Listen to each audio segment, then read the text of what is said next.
or Petrobergen, whichever one you want me to call me. And if you would like to get involved, this evening we have an amazing, really, really humble, very uber successful restaurateur from around London and Bristol area. And his name is Luthfur Rahman.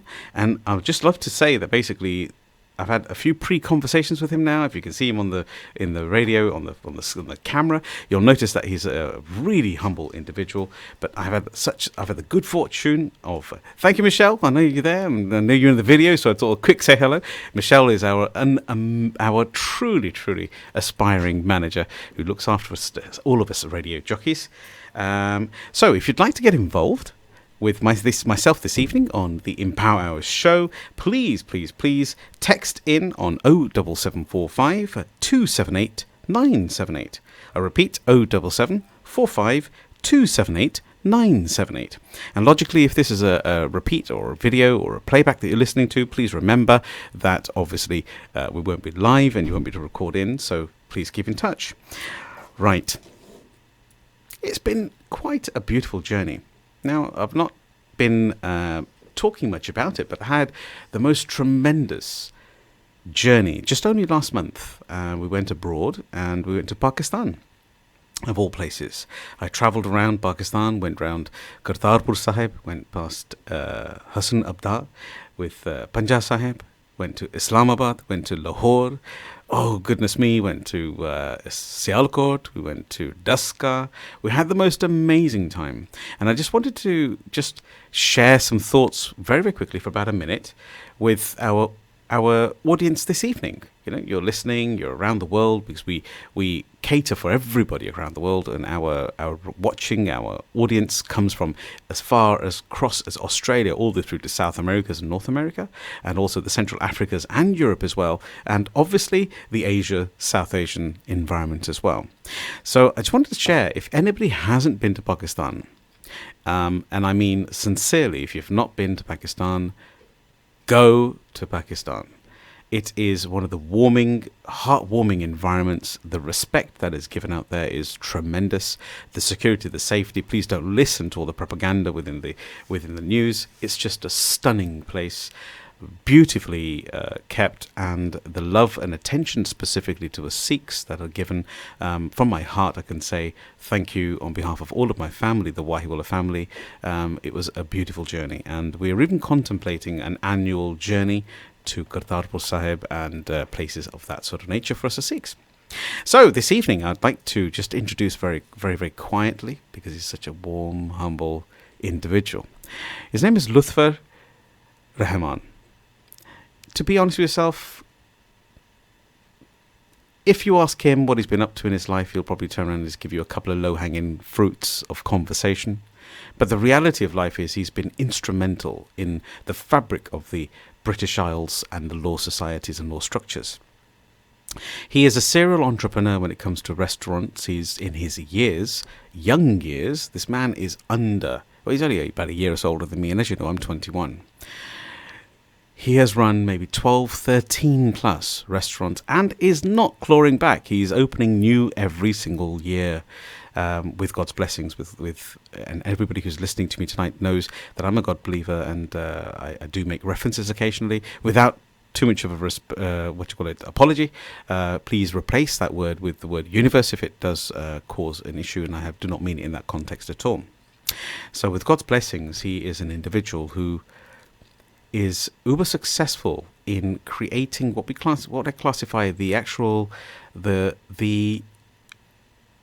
crux of the key, the code of a successful restaurant, to create something very unique, very new, and an identity enhancer. Somebody who comes in with the food is impeccable. Michelin star, by the way. So we're talking about an individual ex-Michelin star individuals who have come from the background of this. They're trained. So just to give some, he just prompted me there, in case you're watching on the video. So we're sitting here in the presence of Luthfur, and I want to introduce him in. Welcome, Luthfur. Hi, Sukhi. You're welcome. And I know you're a little bit nervous, but you don't need to be nervous at all. These guys, our audience, our inspired tribe, are just so warm and so accommodating, and they're here for you all the way through. So, just a question, an individual who has run multiple successful businesses, but also was faced with some audacity and some uphill struggles when it comes to slight racial tensions. Now, I use the word slight with, I suppose, an open heart, because it wasn't quite slight, it was quite severe, and was actually involved in around the 1990s, mid-90s, 94, 95, 96, 97, in instrumentally being involved in the political agenda and assisting and being one of the cases that was basically connected to the Lawrence case as well, when he was actually faced by racial contention in a small village called Yeovil. To quite an extent, we'll touch base on this in a minute. And he was involved in the Race Act, where actually using derogatory words, which I can't repeat live on air, and I wouldn't repeat them in real life either, derogatory words with references to South Asians, West Asians, even towards Africans, etc., individual background individuals, how they became legally binding as an illegal act to call somebody these racial contended names, which are very derogatory and also very harmful and painful to hear as well. Okay, so I just want to introduce Luthfur again to the stage and say to yourself, Luthfur, welcome. Yeah, thank you. Thank you for having me. You're welcome, totally. So just a question to yourself, Luthfur. You have uber success in what you're up to. Closer. You're so very successful at what you're up to. But it wasn't always like that, was it? So here on The Empower, we always talk about how life's audacities and uphill struggles can sometimes refine and define us as human beings. Absolutely. And obviously connect you with, in your case, with your faith in such a beautiful way as well. Yeah. So just a question to yourself. Just tell me, where are you actually from? I know you're born and bred Brit. Whereabouts are you from then? I'm from East London. I grew up in Shoreditch, Bethnal Green. Went to school in Bethnal Green. Amazing place. And then kind of moved to the East Ham, Upton Park area. And how many siblings are you? Just so that everybody knows that you're from... 3 brothers, 2 sisters. Lovely. And we grew up all together in Upton Park. And I started working in restaurants. Early in life, yeah. So just to help our audience to listen and to understand, I mean, when was the very first restaurant, and what did you jump into the restaurant? Was it your desire as a young child to want to work in restaurants, or was it more of a, do you know what, this is what I do, this is a necessity, I get it out of the way? You see, Sukhi, my grandfather and father are not from the restaurant background. I'm the first one in that generation that ended up. You're a pioneer, so you're first in that. I followed a friend and then started working part-time at the age of 14, and then then going into full-time. It wasn't something that I desired.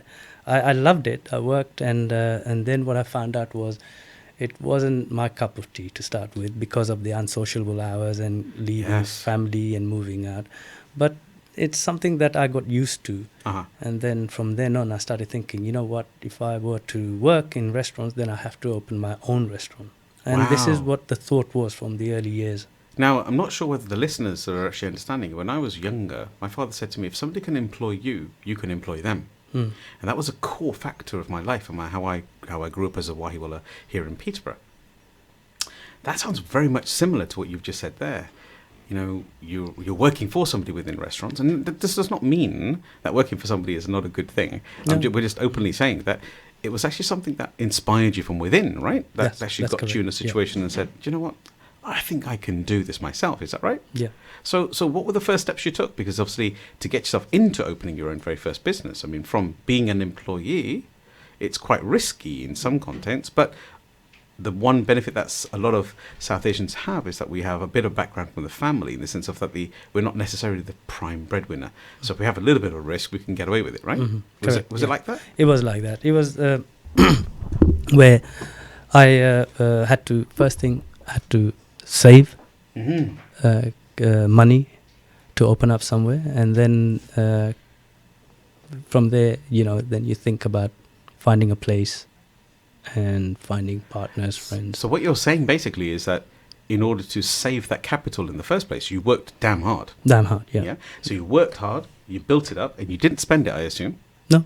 No, to build up the capital for the first Absolutely. stage. Because to open up a restaurant, you require some capital, right? Correct. And yeah. and we are talking about the 90s, is that right? It's the 90s, early 90s. Early 90s. Yeah. So logically, with respect, the early 90s wasn't a prime time to get easy loans because we were just sort of like getting out of the recession from the 1987 stock market crash. That's right, yeah. You remember? So, well, first things first, and on behalf of our audience and ourselves, well done. I know it sounds nothing much now because it's best part of 25 years ago, but it's a very valid benefit.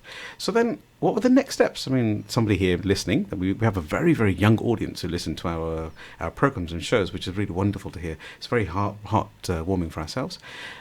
So, just a question, if you could just help me a little bit understanding. So, you've gone for your very first restaurant. Where was it? And my first restaurant was in a place out of everywhere in Somerset, called a town called Yeovil. Wow. Yeovil is where me and two of my friends, again, we saved up. We didn't spend. There was no loan given at that time. Yes, so I understand. Yes. According to our budget, we found a place in Yeovil, like I said, out of everywhere else, and we opened our first restaurant. And Yeovil's a very affluent area, Somerset. It's a very nice place to be, right? Yeah, it has the biggest navy base in Europe, as well as a helicopter company where they build luxury and military helicopters all around the world. Wow, that's amazing. So, from myself, because I'm not really from South. In essence, I'm born and bred in Peterborough, and look at me, I'm on a radio station in Peterborough with you. So for me to hear about Yeovil is really wonderful to hear that there's such an established, but also I know it is quite an affluent city. So the question I ask yourself just a little bit more is that your restaurant there was called Viceroy. The Viceroy. The Viceroy, which is very much a very official name connected to the. It's got a very good link Raj. with the Raj and with India. If a lot of people asked me back then, they wouldn't know the meaning of Viceroy, but it just connects us with India and Britain itself. Because the last Viceroy of India was Lord Mountbatten, which is like the president. Absolutely. Title. Absolutely, yes, yes. Viceroy. It was a title. So it's connected with India. Brilliant. I've had the good fortune of speaking to, you could say basically, I think not before. I've literally just in the last half an hour before the show had the lovely, lovely chance and good fortune of speaking to Luthfur. His knowledge of history of the time is stunning, and I think it's very aspiring to listen to. So thank you for that as well. Welcome. And so going forward now, a little Dickybird told me that, as I understand, that contention in life sometimes defines a human. So a little bit of tension, some kind of trouble sometimes can. You've had a very good share of it. So can I just urge a little bit of a conversation around this for our viewers? Around 94, 95, was it, right? 13th of October, 1994, Wow. we opened our restaurant. 13th of October, 1994, you opened the restaurant. And it wasn't quite downhill sailing. There was a bit of contention and issue, right, at that time? We opened the restaurant, it was okay. We did it up according to our budget, and we set everything up. We did open, and had a lot of expectation, as you know, 45,000 population. Indian food was the most famous cuisine at that time. As it pretty much is still now. Even it though still is. Chinese It's going strength to Chinese, strength. yes, I mean, yes. there's literally curry restaurants all over the high streets, all over UK. Yes. So yeah, we had a lot of expectation. We were very excited, and then we came across a problem which we never imagined or knew about. Now, just for the audience, I'm going to share. We'll talk a little bit about race contention that happened here. It wasn't actually, if I'm correct in saying, it's not Yeovil. The challenge you faced was basically a gang and a thugs. A group of gang thugs, yeah. Yeah, Correct. So if I can just ask a little bit, what sort of stuff happened? And apologies if this is going to upset somebody on the radio, but this is not about being upset. It's just to enlighten people that what actually really goes on in the world. Well, they used to pretend and come as customers, and we, as having me and one of my partner were at the front of house. One of my partner was a chef who was in the kitchen. We used to greet people with Love. with a lot of love. And as you know, South Asian, Etiquette. it's our nature, hospitality, and Absolutely. we're just giving our 110%. And within that, we were getting abused here and there. And we thought, maybe it's their background. They're from a very reserved area where the motorway is about 20 miles each side. They don't even go to London. So those kind of things, I understand. And we ignored at first. So you, and in then essence, tolerated? to we an extent? tolerated to a certain point, where then we started speaking up and, being brought up here, UK. Vocalising your we thoughts. Yeah, and it then started turning into violent. Oh, my goodness. Yeah. And then it started taking grudge, going out, bringing their friends, smashing the windows, graffitis, abusing our staff. Of the restaurant? Yeah, And yeah, this yeah. happens how quickly? Within minutes of us throwing them out, Yeah. we used to have our windows smashed. Oh, my and, goodness. Yeah. Yeah. And So this must have been a very fearful time. it was a nightmare thinking of it now. Yeah. Oh Yeah, my in God. hindsight, right? It just took me back. Yeah. It's it was. a very fearful time to be involved with. So if anybody out there is having any kind of racial contention, either way, whichever way it can be, and if it's escalating to a stage where it's gone beyond your verbal, well, even verbal is not acceptable, but if it's escalating to a physical form, you must reach out to the local constabulary, the police, your local MP, your counsellor, or if you're in school and this is a school issue, you must go to your school teachers and the headmaster as well, headmistress as well. So please do reach out. Do not stay in silence. And No. and here's an evidence of an individual who's so ground and connected to his faith of Islam that it didn't allow him to just be passive. So please do continue. Yeah, and then we started going to, like you said, to the local police, calling them up. And back then in 1994, there wasn't any such law stating that if somebody were to call you a derogatory name, derogatory name or racial slur, whatever, there wasn't any law to prevent them. We just had to bear it, and that's it. And then it went to the violent side where they were throwing stones, rocks. Wow. My restaurant was petrol bombed at one stage. Petrol bombed? Yeah. Oh my goodness. Yeah, and a lot of so the thing is, Sukhi, in that town, Yeovil, there were a lot of good people. Yes, I agree. Okay, a lot of good people, a lot of support was there. Yes. And these people till this day now are lifelong friends of mine. Oh my goodness, Okay. that's so amazing. And So the majority of your customers and the local area, it customers, was just one gang that was this causing the problem. one gang, But everybody else was supporting you and trying Yeah, to stand yeah. with you. And and saying, their motive was to get these people out, these Asians out of this country, and Yeah. that's their thinking, Yeah. which was wrong. And I knew that, and I had to find a solution. But the vast majority of Yeovil Yeah. as a whole had no contention there at all. No. And it's a very diverse background, Yeovil, as well, because it's got a military, hence the Navy background. Navy as well, right? background, yeah, the largest in Europe. Amazing. So you were saying, please continue. Yeah. So, and then we had, I had to find a solution.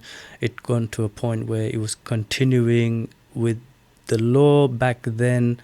I mean, one point I had about those thugs, those local gangs, they would come and flick lighters in front of my restaurant, Oh my although goodness. they've smashed in the past, and then now the lighter, about 20, 30 of them. And there was about 4 or 5 of us young guys. We had to call the police, but they really couldn't do anything. Intimidation at that time, the law was in a different way, where Yes. you It wasn't classified as a legal. They're not doing it. breach. They're Yes. not. So I had to work around that. So I managed to contact my local MP, who at that time was the leader of the Lib Dem, Lord Ashton, who's passed away last year. Bless him, yes. Bless him. God I bless mean, him. And that was Paddy Ashdown for Paddy the Ashdown. majority of it was Lord Ashdown, He, and God bless him for. he as soon as I met him, I spoke, and then I told him what was going on, and he was very supportive. He organized a local vicar to come and visit us, and there was this unfortunate night where he came to our restaurant and he was attacked. But this And is then now Paddy Ashdown. Paddy Was actually actually attacked. Now, I actually remember this from the mid-90s, right? Yeah. And it happened, and I didn't actually realise until this second when we were talking, that actually it happened at your premises. Mm-hmm. So he came to show you the support. Right in front of our restaurant. It happened. Oh my goodness. And and then after that, it was publicized. I was on the spotlight due to this. It was this so-called gang who were terrorizing.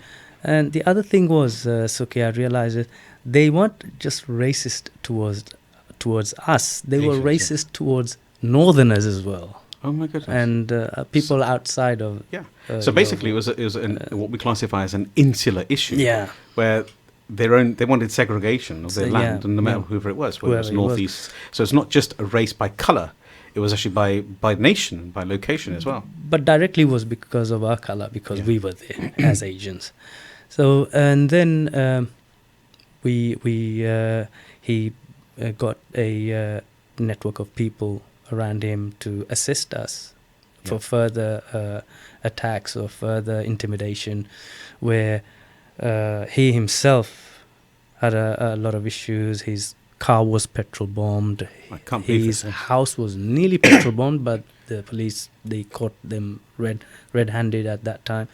So yeah, so really there was no discrimination directly. It was just whoever was supporting yourself was not accepted. No, it wasn't. Even though he was an MP. Yeah. And a party leader. Party leader, yeah. Okay, so in essence, his support to yourself was really, really powerful. Mm-hmm. And so just to forward along a little bit, I mean, how did this evolve into actually assisting the UK law? Well, having a high-profile person like Paddy Ashdown being directly involved in a race issue, and this is where then a lot of our people from our community, the South Asian community, got involved, and they were passing on a lot of advice and sympathy and assistance, where support was there from London mainly. And that's when they drew up a plan or manifesto, and I think the 1997 when Labour government went on, that was passed through according to another person's experience of Stephen Lawrence. Stephen Lawrence as well, that's right, same put time, through same case. Our experiences. Exactly, And then I think in 1997 the law was changed. This is quite an instrumental conversation we're having here. This is actually how the British law actually started to support verbal slander as well, and saying this is not acceptable, and this is now a criminal act of race orientation. So for that, I think I'm sure the audience and everything will be very thankful that you followed it through. And I know you probably don't perceive it as being very valuable on your journey, but obviously it has been a very instrumental case for everybody. So going forward a little bit into where we are kind of now, you as an individual are very, very calm, warm-hearted, yes? I assume you're a very caring individual outside here as well. So by looking after, and I mean, I find it very hard to understand how anybody could be agitated towards you. You know, you've got this calm, loving demeanour. So today, you know, you've been through a whole process of being instrumentally involved in the government and legal understanding, but you didn't deter you from running restaurants. Is that correct? No, it didn't. In fact, it strengthened me more. I mean, all my adulthood was spent in Yeovil. You know, I was there for 20 until I moved to Bristol about 3 years ago. Until 2016, I was living in Yeovil from 1994. I can't believe it. How till 2016? Yeah. So like nearly 20 years. 22 years. 22 years. Wow, that's just beautiful. So here's the beautiful part. So from myself being non-Muslim, but actually understanding the faith quite well, we've got the last 60 seconds. Can you believe that for the first half? How fast was that? Oh my God! It just went too fast. And so too fast. understanding that actually being a coward or running away is equally a sin. So you actually did risk yourself in some context because you had a lot of very violent situations there. A lot of encounters. And the window smashing was one thing, but actually being physically beaten up as well. So, basic going forward, just thinking about it, everybody else listening, please do stay tuned in. It's the Empower Hour with myself, Sukhi, and Luthfur Rahman of the Mint Rooms chain of restaurants, and also a brand new idea called Banduk, which is just actually stunningly good, because we're talking a little bit about contention he did and how he kept himself going, which is what the empowerment's all about. So I'm going to be back in about 4 minutes. I can't believe how fast the time's gone, actually. But we're back in 4 minutes, just a few minutes of conversation, and then we'll come back in. We'll jump straight in to talk to what Luthfur's up to today. So see you soon. Stay tuned to Salam Radio after this short ad break.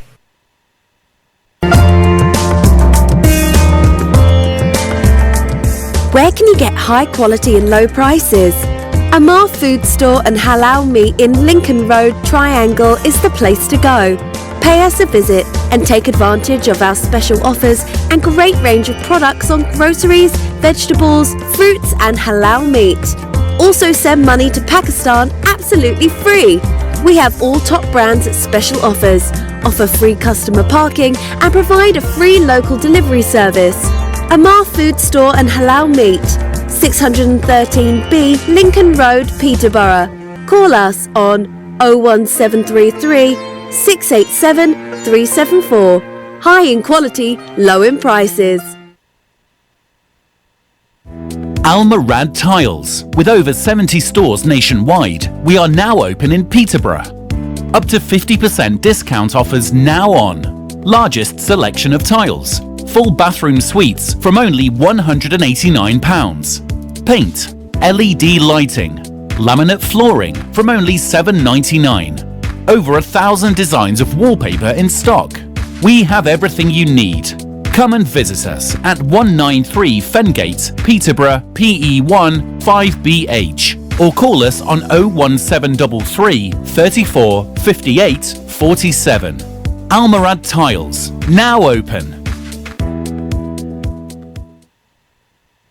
Had a car accident or an accident at work? Accident specialists are experts in no-win, no-fee accident claims. Leave the hassle to us. Our multilingual settlement experts will manage the entire claims process on your behalf, with nothing to pay up front. We provide services such as credit hire, taxi vehicles, recovery, storage and much more. For full details on our range of services and a free consultation, call us on 01733 555 774 or visit our office at 249 Lincoln Road opposite the NatWest Bank. Accident Specialists. Start your successful claim today. There's a million choices available for dining out in Leeds. But if you want something special, there's only one name to remember. Mumtaz Leeds. Relax in our newly refurbished Riverside restaurant. Enjoy exquisite home cooking from our brand new menu. Upgrade to the Mumtaz Leeds experience. And the price? Well, we're better value than ever before. Mumtaz Leeds, Chadwick Street, Leeds, LS10 1PJ. Call 0113 242 4211. Free car parking available.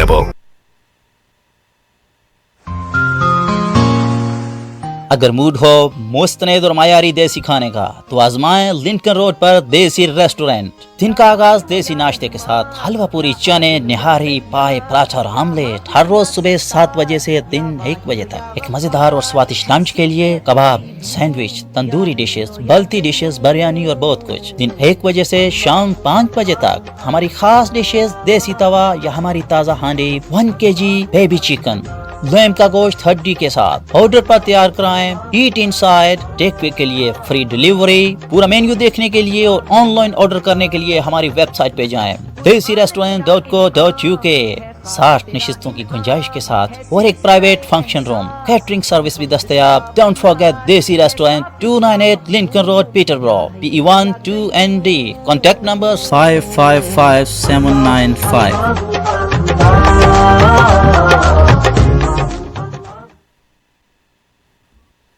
Peterborough's community radio station, Salam Radio, 106.2 FM. Welcome back to Salam Radio with your host this evening, Sukhi Wahiwala, and it's the Empower Hour show on remembering 106.2 FM. Remember to download the app and use it because it basically gives you the best clarity if you are away from your actual radios. Do tune in to YouTube Live, which is Salam Radio on YouTube, and also Facebook Live, which is streaming live, and I think everybody can see each other. We've got a little camera running there. We have our amazing, I think basically truly inspiring guest this evening. His name is Luthfur Rahman, who is the founder of a group of restaurants over the years, and now he has refined it to a next level of clarity and taste. So just before we go towards introducing Luthfur again, I wanted to just clarify something to everyone else, that he was instrumental in the Race Act, where there was an involvement with Paddy Ashdown and a number of others, which is Lord Ashdown, who's now passed away, from the Liberal Democrats, who was the leader at the time. In 1997, there was an amendment to a brand new manifesto that was actually added, where anybody using derogatory words it was actually a criminal and a prosecutable offence. So for that, this has been a very astounding interview so far. It's been wonderful. So welcome back, Luthfur. Welcome. Good. So you ready for this? I am. Enjoying it so far? Yeah. You have been an icon to many, even though you've probably not believed it yourself. And I'm sure talking about those, the gang attacks, etc., has probably taken you to another level of emotion again. But let's pull it straight back. Let's go straight back into what you're up to today, if it's okay. Because I also know that you're a very successful and, more importantly, very passionate individual when it comes to the restaurateuring industry. Yeah. Yeah, and I know you've done 10 plus 13 different restaurants, but what is the current flavour of restaurant that you're working with, or you've brought to market? Well, the current flavour, the mint room that we've got, I opened that in 2011, and it was a restaurant that I got inspired as well, whereas I had this curry restaurant in Yeovil, Viceroy. I mean, even that, we always used to make sure and redefine the food and the cuisine. You know, the entire team get together and we will create something new. And it's all in-house learning. It's not nothing that I've learned or studied, you know. But by then... But with respect, you'd say that it's something that you haven't learned and studied. But the reality of the head... the stomach and the mouth being aligned and tuned is something very specific. It's a gift. Not everybody can do it, because most people can taste it, can't tell you what's in it. And so there has to be a little pat on the back, I'm afraid, my friend. I can't just let you brush it over and say, it's not something I've learnt. It's something that is intrinsic within yourself, right? Because irrelevant of anything else, as a team you're getting together, but you're still giving your view on the taste. And I know you're a very particular taste person, because I can feel it in your language choice. So don't underplay the goodness and the brilliance that you have within you. So yes, let's go on, please. The mint room, it was a different concept that we wanted to bring in Southwest. I know, and I've used a lot of Michelin-starred Indian restaurants in the Mayfair area of London. Wow. I even had a restaurant in London, in Kensington, in 1999. So early. Wow. You really have achieved. The only reason that I had to give that up was because of the journey from Yeovil to London 3-4 times a week was a bit too much. Too much. So then you obviously then had to pass So I concentrated on Southwest, and then I had opened restaurants in Devon and around Somerset within my territory. What a beautiful thing. Yeah. And what attracted you to that area? Bath is a beautiful city. I mean, if anybody hasn't been to Bath, I urge that they need to go. It's a Roman city. It's got a lot of things to see, and it's got a huge tourist market where people mostly from America are going to Bath. And there was spiritual reasons as well. Spiritual reason. And then there wasn't anything of that sort. So we did a bit of research and came across another a building that I bought, and it used to be a gospel hall. A gospel hall? Yeah. So such a lot of chanting of what we classify as love and connection to God. So it's a very high resonance location. So already the blessing was there. Yeah. So, and then we started finding out what we need to give a appealing name.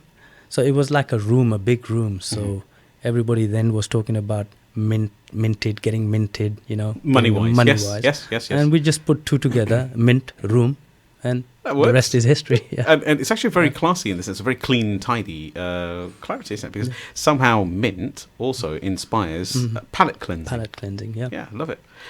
So tell me what's different about mint room. Mint room is different in quite a lot of ways. We sort of concentrate on our food, the in-depth flavor of it, as well as the presentation. We sort of put a lot of effort in presenting the food to our customers. So it was something of new in that sort of area. So would you suggest something, would you classify it as like a fusion? Am I using the right terminology here? There are certain dishes that we will call fusion, but not all the dishes. There's some of the dishes that we have created. We have got some of the dishes which are I'm from the Bengal side, Bangladesh area, east, and then we have dishes from northeast of India, like the Punjab area, the Kadai. Northwest, yeah. So northwest. So we keep a few dishes like the Zalfrezi. The Bengali Zalfrezi, yeah, with the redefined taste. I understand. Yeah, the in-depth flavor of that dish is there, as well as the kadai. So keeping core things such as Zalfrezi being very onion oriented. Yeah. So still keeping that core. It's purely if we kept that is because a lot of the customers in that sort of area are used to these kind of dishes, so they don't get lost. Got it. We take them through a journey. Okay, you're trying this today. Next time, come and try something different, the new stuff that we've brought in to this restaurant. That's wonderful. So it's actually a culinary journey. It's an experience, right? Yeah. So when you're sitting in there, you can have. So somebody like myself who just wants to go and have a traditional curry, naan, and rice. That can be done. That can be done. And if I'm somebody who's having an inspirational day and I've decided to come in and say, come on, boys, tell me something, and you guys can bring something really quite different as well. Very different, very Western, but yet Indian. But yet Indian in the taste and Indian in the Asian, taste, yes. yeah. So that's just, to me, that's wonderful, because I've been to a number of restaurants where they're either or. Does that make sense? You rarely get restaurants such, I can't mention any names, but they're all London-based, very high-end restaurants where you get very if you're going to the fusion Western style, sometimes the loss of flavour is a part of that journey as well.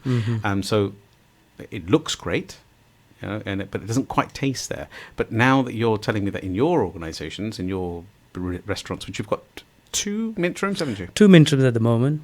And 2 banduks. 2 banduks already, yeah, which we'll talk about banduk in a minute, because I think it's such an exciting concept. But with reference to the flavours of the foods, you're also doing the traditional stuff. So I assume you cater for the Asians as well. Yeah.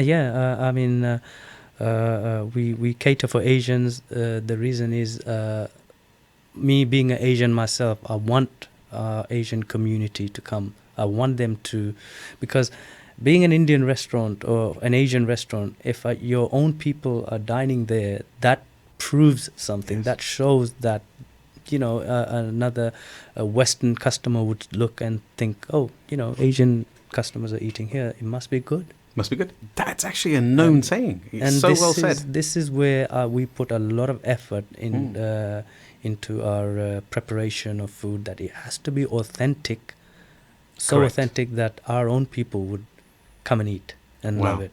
And then obviously the display may be something different, but the actual quality of the food is perfect. Yeah. This is very awe-inspiring. So the mid-rooms is a little bit more of an upmarket type trend. It is. That right? High-end kind of. High-end, yeah. Our chefs were trained in worked in Michelin star background, institutes, 5-star hotels, from all over the world. Yeah. Wonderful. So you've obviously selected the best of the best, right?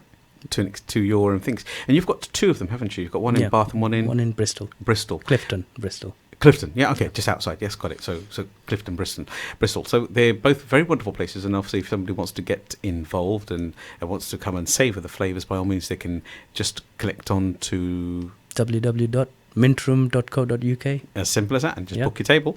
Now, there's something different about this high end, and then there's also you've or kind of created there is a certain vibration when it comes to southern Indian foods. Mm-hmm. There's the restaurant food, there's the home food, but there's also the street food. Yep.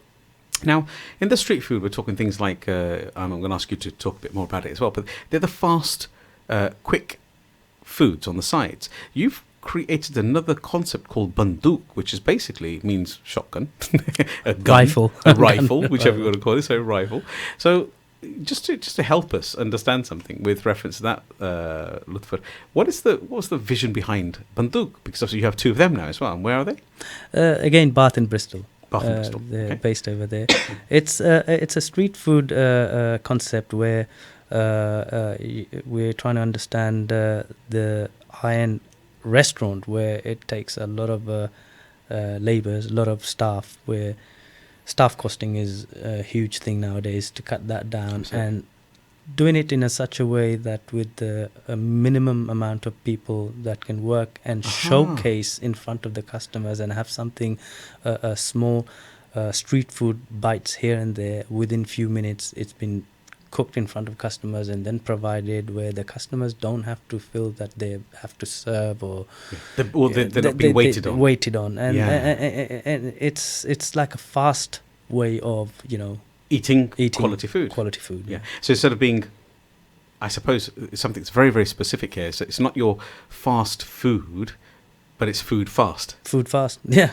Isn't it? Absolutely, yeah. Because your fast food is basically necessarily everything's just fried and together. It's ready. But this is food, but it's fast. It's delivered to you. And obviously there's a level of self-service, isn't there? Yeah. Is that right? Yeah. That's sort of the concept. There's no table service, or the crockeries, cutleries. Cutleries are all there. You just, take your plate, pick up. Help yourself. And move on. And eat and relax. Yeah. So is it actually an indoor environment? Is it an indoor experience, or is it an exterior? Indoor and outdoor. And outdoor as well. Yeah. So it's principally a restaurant that you self-serve, and it's part of the fun. So it's like a bit of a, as I said to you, it's like a fast food type place, but it's much more food fast, as opposed to healthy food fast.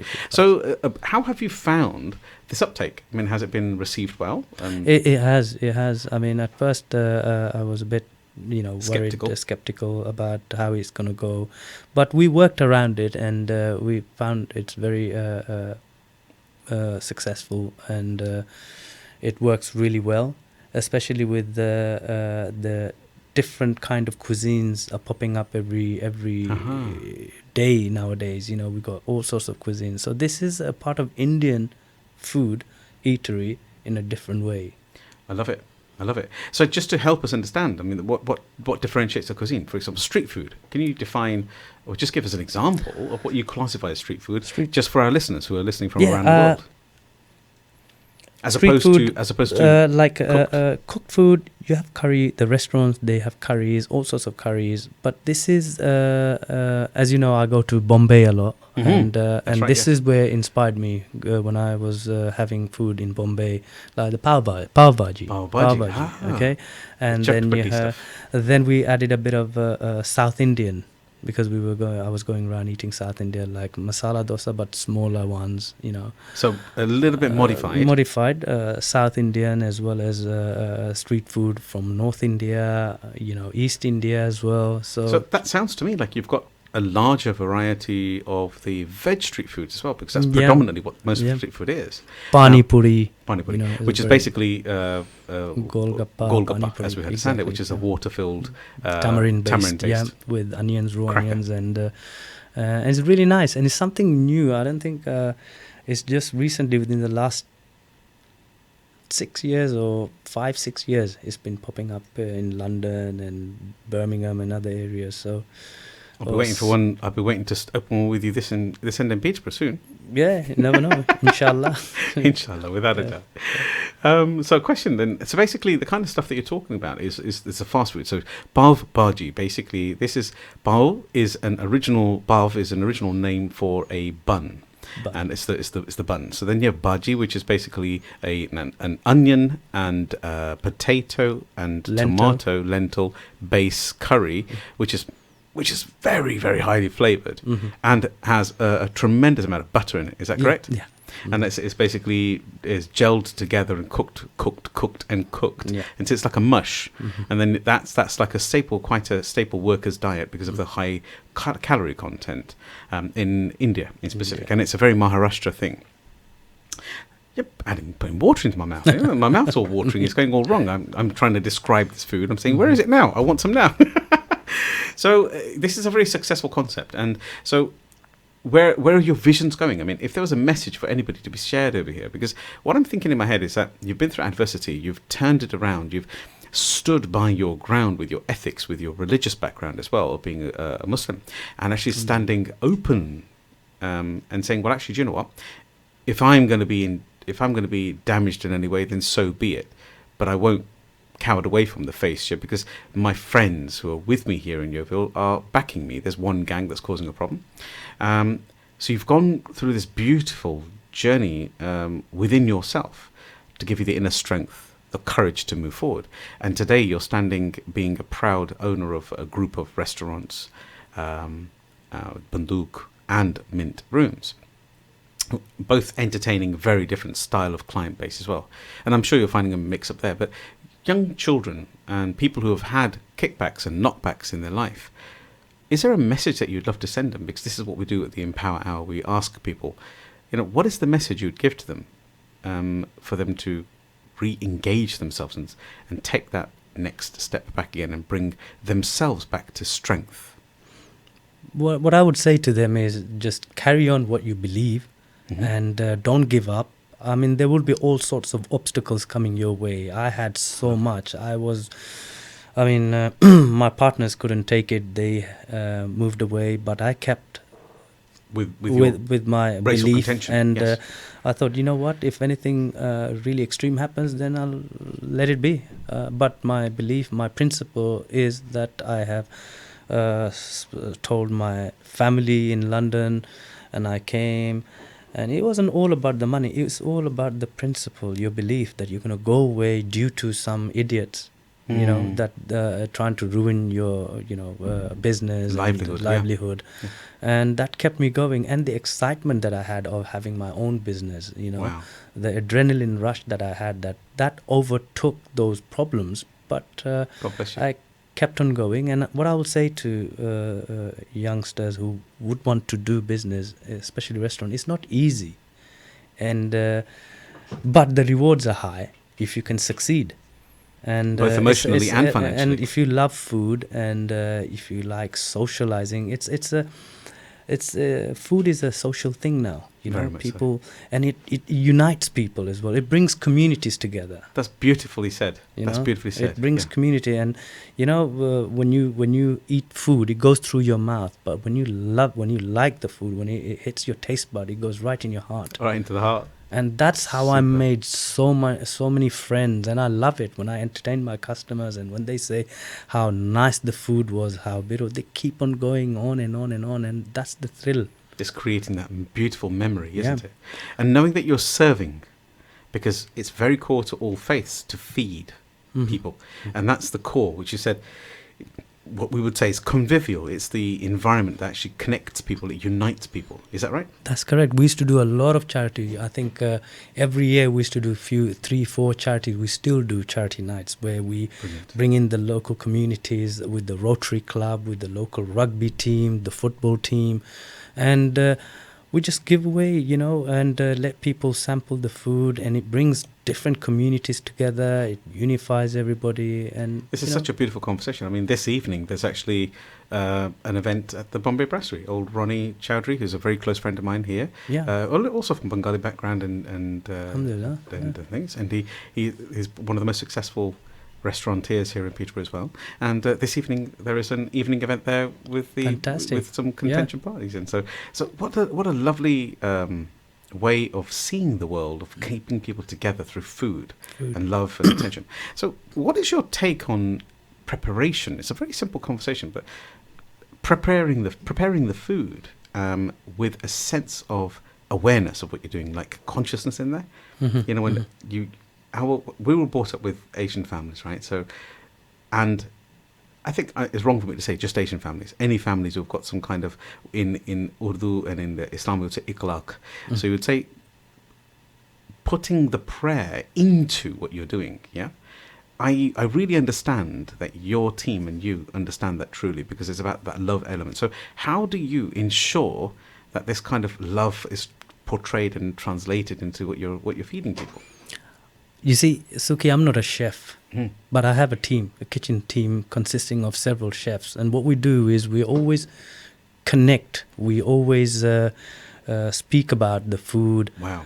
And how we can upgrade and be more authentic towards, even sourcing the spices as well. Oh, wow.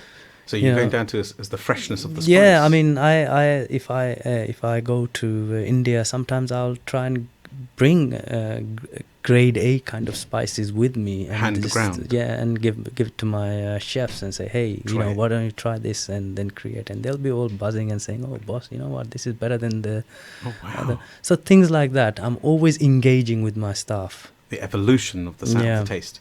So this is really beautiful, because a lot of restaurateurs tend to just be silent members and silent partners. They don't really get truly involved. And just a question for other people, because I do realise you've got such a beautiful, warm nature within yourself, that if somebody does come up with a challenge or a problem, how would you handle it? Let's say I'm sitting and I'm dining with you, because maybe the food hasn't been of standard, and I doubt this is the case. That's why you don't have the experience. But in the past, anyway, if I'd said to you, it doesn't taste very nice, what would your response be? I mean, honest response. I mean, if the customer didn't like the food, then there must be something that he didn't like, and I will look into it, and I'll be very honest. And I'll ask him that we'll prepare another dish. If not, refund. And on top, I would get him something so that he doesn't feel. So how wonderful is that? That is what you call dedication to your art, isn't it? Yeah. It's your trade and art. So we've got. Can you believe we've got 3 minutes left? Oh, wow. How amazing was that, Oh, my God. How beautiful. Yeah. And then, you were thinking, you're so... Can we do another hour? Yeah, we can do another hour. Let's do it, man. It's so cool. I wish I could, actually, but, next week, I just want to give some information about yourself. I mean, next week, if anyone's listening, next week we have Shafqat Ali Khan, which is the living legend of Amanat Ali Khan's. He's his son, and his sons are also going to be with us as well. And we have, ironically, a 2-hour session where we're hoping that they bring some Sufi voice with them as well. So if you have a chance between this week and next week, on the 10th, it'll be 7 o'clock till 9 o'clock at the Empower Hour, and we've got an amazing conversation. It will be in English, and except for the recitals will probably be in Urdu or Punjabi. So that's an amazing part to look forward to. But tonight we are with Luthfur, and we are in such beautiful bond at the moment. I think it's a wonderful conversation. So if one was to say to yourself that you have something, and this is a spur of the moment conversation, we don't usually ask you to prepare this. So if there was something that you have thoroughly enjoyed in your life, and something that you think you could have done differently, have you got any thoughts around this, and any thoughts of what you could have changed in your life, or actually what you are planning to change in the future? Any thoughts of how you could relive something?